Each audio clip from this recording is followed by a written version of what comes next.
Pakistan Afghanistan border पर भीषण गोलीबारी हो रही है। पाकिस्तानी फौज बॉर्डर से तालिबानियों पर अटैक कर रही है, लेकिन तालिबानी लड़ाके तो पाकिस्तान की सीमा में 50-50 किलोमीटर अंदर तक घुसकर रॉकेट मार रहे हैं, गोले बरसा रहे हैं और पाकिस्तानी चौकियों पर अपना झंडा फहरा रहे हैं। साल 2025 पाकिस्तान के लिए ऐसी तबाही लेकर आया है जो उसका वजूद तक मिटाकर रख सकती है। जिस तालिबान को पाकिस्तान ने पाला पोसा, आज वही तालिबान पाकिस्तान का नक्शा बदल देने की कसम खा रहा है। पाकिस्तान खुद अपने बनाए फंदे के शिकंजे में कैसे फंसता जा रहा है, आइए दिखाते हैं इस रिपोर्ट में। क्या 2025 में पाकिस्तान को अफगानिस्तान निगलने वाला है? क्या नए साल में पाकिस्तान का नक्शा बदलने वाला है? क्या 2025 में बलूचिस्तान भी आजाद होने वाला है? क्या 2025 में सिंध भी पाकिस्तान को आंखें दिखाएगा? क्या पाकिस्तान के नाम पर अब सिर्फ पंजाब रह जाएगा? मैं आपको बता दूं कि अब ये मुल्क नहीं रहा। हमने कहा जी हम दे दें आपको 10 अरब रुपया और कल वो फिर इन्फिल्ट्रेट होके वापस इधर ही आ जाए, तो कोई गारंटी है? किधर है ये हमारे बॉर्डर के मुहाफिजीन? उधर तो 400 बंदे आए हैं, 400 बंदे, और आज तक इस चेक पोस्ट में इनका कब्जा है।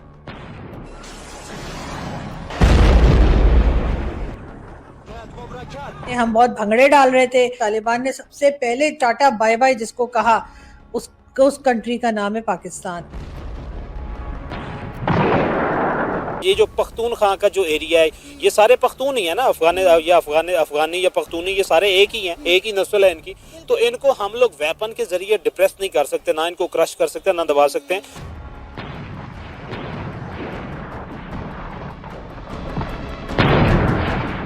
यूँ लगता है जैसे कि अब अफगानिस्तान हमारे मगरबी बॉर्डर पे एक भारत जैसा मुल्क आ गया है।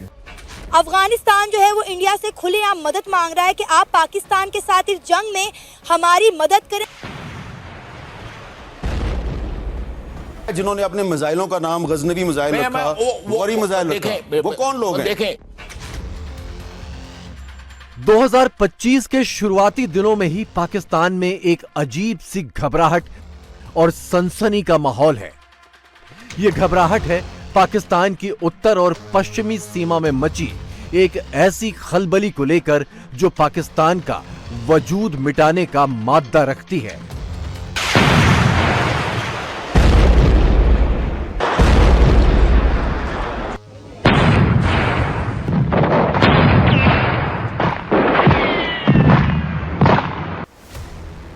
गौरी और गजनवियों की विरासत को सीने से लगाकर रखने वाले पाकिस्तान में पुराने फलसफे को लेकर कोहराम मचा है, लेकिन अब बहुत देर हो चुकी है। नए दौर के गौरी, गजनवी और अब्दालियों के लश्कर पाकिस्तान को निगल जाने के लिए कूच कर चुके हैं। यह है पाकिस्तान के खैबर पख्तूनख्वा प्रांत का बाजौर जिला। बाजौर से अफगानिस्तान बॉर्डर की दूरी करीब 50 किलोमीटर है, लेकिन बाजौर की फौजी चौकियों से पाकिस्तानी झंडे उतर चुके हैं और पाकिस्तानी सीमा के 50 किलोमीटर अंदर तक तालिबान के सफेद झंडे लहरा रहे हैं। ये खौफ खैबर पख्तूनख्वा की विधानसभा में ऑन द रिकॉर्ड बयान किया जा रहा है। कल नहीं और परसों बाजौड़ में जो वाकया हुआ, स्पीकर साहब, दिन की रोशनी में उन्होंने अपनी चेक पोस्टें खाली करवाई और हमारे चेक पोस्टों के ऊपर वही लोग आ गए और उन्होंने, मेरे पास वीडियो मौजूद है, उन्होंने अमारात इस्लामी का झंडा लहराया और उन्होंने इधर चीखें मारी, अमारात इस्लामी जिंदाबाद। और स्पीकर साहब, ये एक ऐसा इलाका है, ये मेरे हल्के से है, ये इलाका पी के 20 में आता है, ये कोई बॉर्डर एरिया नहीं है स्पीकर साहब, ये बिल्कुल हमारे हल्के के बीच में है ये एरिया। किस तरह ये लोग आए और उनके साथ वो आ रहे थे जो फेंसिंग को काट रहे थे और वो ट्रकों में डाल रहे थे, तो किधर है ये हमारे बॉर्डर के मुहाफिजीन, उधर तो 400 बंदे आए हैं, 400 बंदे, और आज तक इस चेक पोस्ट में इनका कब्जा है और वो बेटे हैं। इनको तो वो कुछ नहीं कर सकते, सिर्फ हमारे लिए तगड़े हैं वो। ये तस्वीरें देखिए, वीडियो खैबर पख्तूनख्वा यानी पाकिस्तान के अंदर का है। मकानों में तालिबानी लड़ाकों ने अड्डे बना रखे हैं और छतों पर बैठकर खिड़कियों और रोशनदानों से पोजीशन बनाकर पाकिस्तानी फौज के खिलाफ मोर्चे खोल रखे हैं और इन्हीं पाकिस्तानी मकानों में बैठकर पाकिस्तानी फौज पर ही गोले दाग रहे हैं।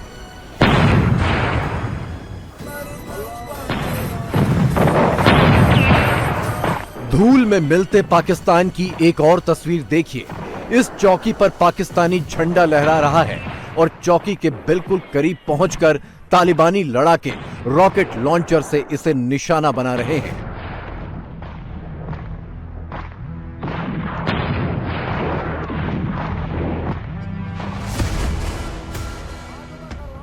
ऐसी भी तस्वीरें सामने आ चुकी हैं जिसमें जान बचाने के लिए पाकिस्तानी फौजी अपनी ही पोस्ट के अंदर हाथ उठाकर सरेंडर कर रहे हैं और फिर तालिबान इन्हें गिरफ्त में लेते दिखाई दे रहे हैं। टीटीपी के जो अटैक्स चल रहे हैं उसके बाद भी हमारी गवर्नमेंट को सीखने को तैयार नहीं है और अब हम एक बार फिर वही गलती दोहराते हुए दिखाई दे रहे हैं। क्या पाकिस्तान ने कोई सबक सीखा है अफगानिस्तान से?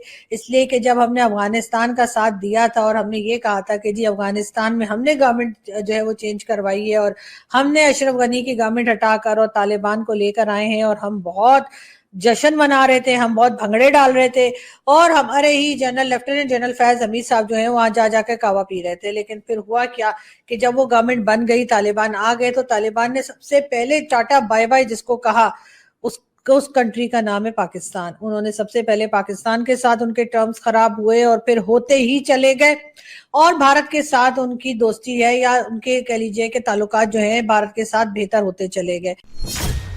पाकिस्तान अफगानिस्तान जंग का ताजा दौर शुरू हुआ है 2024 की दिसंबर में, जब 20-21 दिसंबर को तालिबान ने हमला करके पाकिस्तान के 16 फौजियों को मौत के घाट उतार दिया। जवाबी कार्रवाई के तौर पर पाकिस्तान ने 24 दिसंबर को अफगानिस्तान पर एयर स्ट्राइक की जिसमें 46 लोग मारे गए और फिर इसके जवाब के तौर पर तालिबान ने 27-28 दिसंबर को पाकिस्तान के अंदर घुसकर हमले किए जो अभी तक जारी हैं। ये तवक्को तो कम से कम मैं नहीं रख सकता था। कोशिश फिर भी यही होनी चाहिए थी कि मामलात इस मुकाम तक ना पहुंचते जहां हम इस किस्म की एयर स्ट्राइक्स कर रहे हैं और फिर तालिबान की हुकूमत उसका जवाब ही दे रही है। और यूँ लगता है जैसे कि अब अफगानिस्तान हमारे मगरबी बॉर्डर पे एक भारत जैसा मुल्क आ गया है जिसके साथ हमारी अब दुश्मनी सी हो गई है। हालांकि ये बहुत अफसोसनाक बात है। जब तक हामिद कारज़ई की हुकूमत थी पहले और उसके बाद अशरफ गनी की, तो भारत को वहाँ बहुत स्पेस मिली। तो हमारा ख्याल यही था कि जब तालिबान की हुकूमत आएगी तो कम से कम जो भारत को स्पेस अवेलेबल थी वो नहीं होगी, लेकिन ऐसा हुआ नहीं। एशिया की जियोपॉलिटिक्स बहुत तेजी से बदल रही है। खुद को सबसे बड़ी ताकत मानने वाला चीन अब भारत के साथ बराबरी के स्तर पर बात कर रहा है।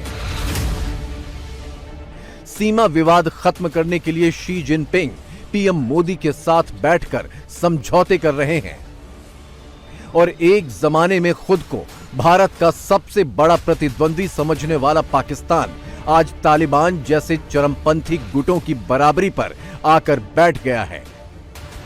तालिबान से वजूद की जंग लड़ रहा है, बातचीत करके मामला सुलझाने की अपील कर रहा है, लेकिन तालिबान उसे मैदाने जंग में मामला सुलझाने की चुनौती दे रहा है। अफगान कौम जो है ना वो जो बात करती है उस पर फिर वो अमल भी करती है। जंगजू कौम है। आप बॉर्डर पर जो है ना आपकी सिक्योरिटी फोर्सेस क्या कर रही हैं? ठीक है, अगर वहाँ से लोग आकर ना उनके पास एयरफोर्स है, ना ही उनके पास जो है ना मॉडर्न वेपन है, ठीक है, वही कलाशिकोव AK-47 है। अब AK-47 का मुकाबला भी नहीं कर सकते तो फिर आपको मेरे ख्याल से जो है ना वो इतना कुछ करने का इतना बजट सोचना चाहिए, इतना बजट नहीं लेना चाहिए कि आप छोटे से बॉर्डर को जो है ना वो कंट्रोल नहीं कर सकते। पूरी दुनिया इस टाइम हमारे पे हंस नहीं रही होगी कि ये दोनों इस्लामिक कंट्रीज आपस में लड़ रहे हैं। बात वहीं पर आ जाती है कि जब तक आप फ्यूचर को नहीं देखेंगे, ठीक है, और अमन की तरफ नहीं जाएंगे और तजारत की तरफ नहीं जाएंगे तो फिर आप अपने पांव पर कुल्हाड़ी मारेंगे। सीधी सी बात है, क्योंकि वक्त के साथ साथ आपको चलना पड़ेगा। वक्त के साथ नहीं चलेंगे तो फिर यही कुछ होगा जो अभी होता नजर आ रहा है।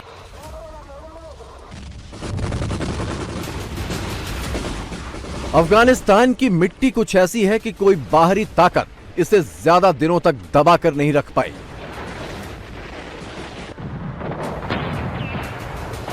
सिखों से लेकर अंग्रेजों तक और रूस से लेकर अमेरिका तक सबने यहां बड़ी बड़ी जंगें लड़ी, थोड़ी बहुत अस्थायी कामयाबियां भी हासिल कर ली, लेकिन आखिर में सबको अफगानिस्तान छोड़कर जाना पड़ा।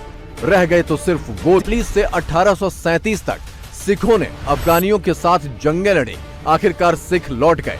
1839 से 1919 तक अंग्रेजों की अफगानियों के साथ जंगें हुई, आखिरकार अंग्रेज भी लौट गए। 1779 से 1879 तक रूस ने अफगानिस्तान के साथ जंग लड़ी, लेकिन उसे लौटना पड़ा। और 2001 से 2021 तक अमेरिका अफगानियों से बाद उसे भी अफगानिस्तान कह सकते हैं कि बागियों की सरजमीन है। वो कभी भी एक तो उन्होंने, आपने ये देखा कि अमेरिका अफगानिस्तान जंगजू तबीयत के लोग हैं। हमारी एक सरहद ऐसी है कि 2225 किलोमीटर की हमारी जंग के जरिए अमन नहीं ला सकते। उन्हें मौत का खौफ नहीं है और उन्हें नुकसान का भी खौफ नहीं है। उन्हें ये नहीं है कि हम क्या, हमारा नुकसान क्या हो जाएगा, ऑलरेडी लॉस में चल रहे हैं। तो यही मामला है कि अफगानिस्तान का कुछ कि हमारी वो 100% सिक्योर है, वो नहीं है। उसकी रीजन ये है कि वहाँ पे आसपास रहने वाले लोग जो हैं वो उनकी उधर किसको नहीं मानते सरहद को। ये जो पख्तूनख्वा का जो एरिया है, ये सारे पख्तून ही है ना, अफगानी या पख्तूनी, ये सारे एक ही हैं, एक ही नस्ल है इनकी। तो इनको हम लोग वेपन के जरिए डिप्रेस नहीं कर सकते, ना इनको क्रश कर सकते, ना दबा सकते हैं।